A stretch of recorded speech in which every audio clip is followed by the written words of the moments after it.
Bukannya tengok kat TikTok, tengok pakcik tu cakap, oh ni Bluetooth ni, lepas tu kita on handphone kita, lepas tu ada keluar dia punya kod-kod tu, tu namanya apa, phone kita dah connect dengan badan kita. Lepas tu taklah pening lah aku dengar dia punya explanation yang macam saintis tu kan.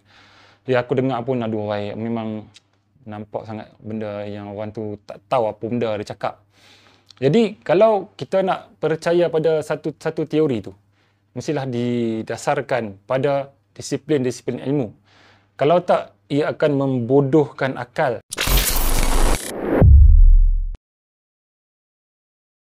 Berat gila topik ni kan, tapi tak apalah, aku nak sembang juga pasal topik ni. Dan sebelum kita sembang pasal topik konspirasi Dajjal ni, aku nak sembang sikit pasal history Bluetooth. Okey, seperti yang kita tahu, Bluetooth adalah sejenis teknologi pemindahan data tanpa wayar yang telah dibangunkan pada sekitar 80-an dan diberikan nama pada 1997.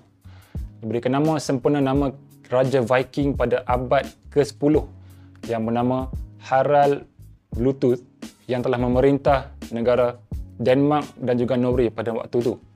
Dari situlah dapat nama Bluetooth. Dan Bluetooth yang ada sekarang ni adalah satu entiti yang membangunkan teknologi Bluetooth tanpa mengambil apa-apa keuntungan. Non-profit lah kiranya. Jadi Bluetooth ni adalah sejenis teknologi yang universal yang boleh digunakan pada mana-mana peranti. Dan baiknya mereka ni tak ambil apa-apa keuntungan lah. So kita semua dapat manfaat daripada Bluetooth ni. Okey, itu bab sejarah lah. Dan kita kena tahu Bluetooth adalah sejenis hardware, bukan software. Jadi bila dah hardware, kita tak boleh nak download di mana-mana, tak kira sama ada di Play Store, di App Store, di Windows Store, di Google dan sebagainya lah. Sebab dia hardware, tak boleh nak download lah kan kalau dah hardware. So bila kita dah cakap pasal hardware, ia akan nampak pada mata kasar kita lah. Kita nampak modul Bluetooth tu dalam laptop kita ada ditanam ataupun dipasang Bluetooth dalam integrated circuit. Dalam handphone kita pun sama juga. Modul Bluetooth tu masuk dalam handphone kita dan disepadukan, dipasangkan dalam litar bersepadu ataupun orang putih panggil IC ataupun integrated circuit. So kalau kita nak pakai Bluetooth mouse dekat kita punya PC, dia akan disediakan Bluetooth dongle pada PC kita untuk kita sambung kepada port USB-A. Jadi itulah benda yang kita kena tahu, benda asas yang kita tahu. Bluetooth ni adalah sejenis hardware yang ternampak pada mata kasar kita. Dan Bluetooth adalah sejenis hardware yang menggunakan tenaga. Bila kita cakap pasal tenaga, kalau macam dia dipasangkan dalam laptop, dia ambil tenaga daripada bateri ataupun power source dari laptop tu. Kalau dipasangkan dalam phone kita, dia mestilah ambil tenaga daripada bateri phone kita. Dan Bluetooth berevolusi dari tahun ke tahun sampailah ke hari ini. Kita ada Bluetooth 1, 2, 3, 4 dan 5. 5 ni yang paling latest lah. Sekarang kita ada 5.0, 5.1, 5.2 dan paling latest 5.3. 5 ni ada 4 jenis lah. Dan start Bluetooth 5.0, dia telah menggunakan teknologi low energy ataupun orang panggil LE.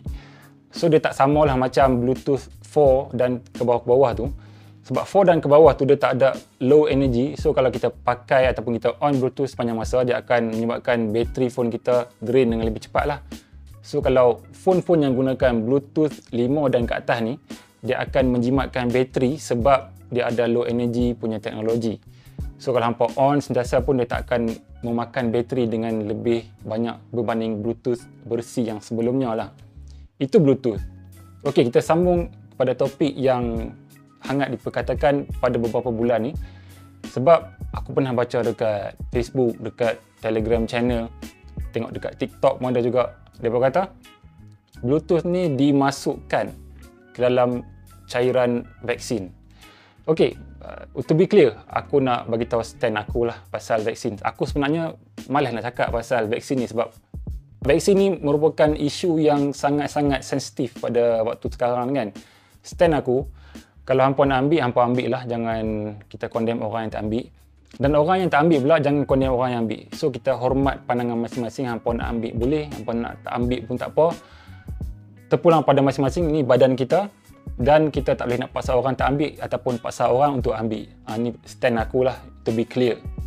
Okay, apa orang cakap pasal Bluetooth dengan vaksin, apa kaitan dengan konspirasi Dajjal apa semua kan? Okey, Bluetooth ni orang kata dimasukkan dalam vaksin.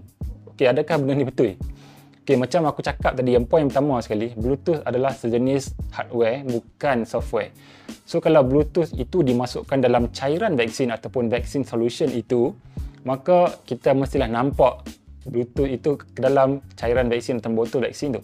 Dan kalau dimasukkan sekalipun ke dalam vaksin tu, macam mana ia nak masuk dalam badan kita, sedangkan vaksin itu adalah cecair dan Bluetooth modul itu adalah pepejal. So, hampa nak masukkan macam mana? Aku macam tak boleh brain lah kalau orang cakap ada Bluetooth lah apa semua tu kan. Itu poin yang pertama sekali. Dan poin yang kedua adalah Bluetooth adalah satu teknologi ataupun modul yang memerlukan energi, tenaga. Jadi bila dah perlukan tenaga, dari mana kalaulah betul lah dimasukkan dalam badan kita kan, dari mana tenaga itu nak didistribute kepada Bluetooth tersebut? Kalau kita tahu, dalam laptop kita, dalam phone kita, dia ada dipasangkan dalam integrated circuit. Yang mana integrated circuit inilah yang mengatur tenaga yang diberikan kepada skrin, diberikan kepada Bluetooth apa semua kan. Jadi kalau betul lah dimasukkan dalam badan kita, macam mana integrated circuit yang ada dalam badan kita untuk memberikan tenaga kepada Bluetooth? Jadi itu pun dah jadi satu benda yang sangat tak masuk akal lah. Yang seterusnya adalah Bluetooth ni, dia perlukan authentication ataupun perlukan pengesahan kita untuk pairing dengan device-device lain.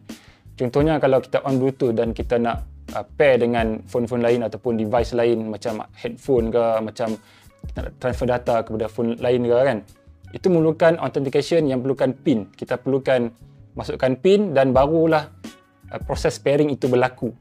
Jadi kalau hampa tak pair badan hampa dengan Bluetooth kan, macam mana hampa nak pair dengan Bluetooth tu kan? Lepas tu hampa nak transfer apa dekat Bluetooth tu? Dan lepas transfer jadi apa? Jadi benda tu satu benda yang sangat-sangat tak logik lah, sebab kita tak belajar benda ni dan kita tak tahu dan kita hanya ikut saja apa teori yang orang bagi dan kita sebarkan pada media sosial, di TikTok lah, di mana-mana saja, di Facebook, di mana sajalah yang kita rasa kita boleh konon-kononnya nak jadi orang pandai dalam bab-bab teori konspirasi ni kan. Dan bagi aku, to be clear, teori konspirasi bukanlah 100% kita boleh tolak dan bukanlah 100% kita boleh ambil. Dia masih lagi 50-50. Teori konspirasi boleh jadi betul dan teori konspirasi juga boleh jadi tak betul juga. Jadi kalau kita nak percaya pada teori konspirasi itu, mestilah didasarkan ataupun dibangunkan dengan disiplin-disiplin ilmu, yang mana kita sebagai orang Islam khususnya kenalah mengkaji dan bertanya pada orang yang tahu. Jadi kalau kita sendiri tak tahu, lepas tu kita sebarkan benda tu dan kita percaya bulat-bulat, di manakah disiplin ilmu dalam diri kita, dan kita hanya mempercayai dan menyebarkan cerita-cerita yang tak betul, yang dilarang dalam Islam. Jadi aku harap hampa kalau nak tahu pasal teknologi, hampa tengoklah ataupun hampa bacalah pada source ataupun sumber yang dipercayai.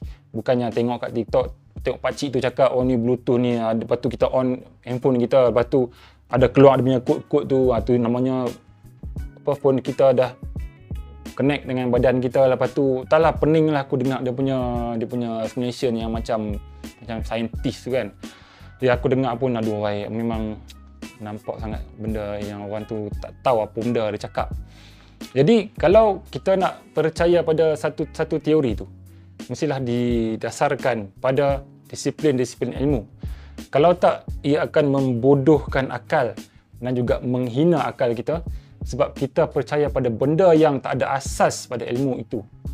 Jadi guys, hampa tahulah bila kita dah debunk satu-satu idea ataupun satu teori tu dengan fakta dan bukti, dengan realiti, dengan logiknya, kita naklah tolak benda tu dan membakul sampahkan segala teori konspirasi yang tidak ada dasar ilmu padanya. Okey guys, terima kasih kerana sudi menonton. Jangan lupa tekan like dan jangan lupa juga subscribe. Kalau hampa dah tengok video ni sampai habis, hampa belum tekan like lagi, hampa sikit lagi nak jadi legend. Kalau hampa dah tengok video ni, dah like, dah komen, dah subscribe, hampa memang legend. Okay guys, sampai sini saja. Jumpa lagi dalam video akan datang. Assalamualaikum. Adios.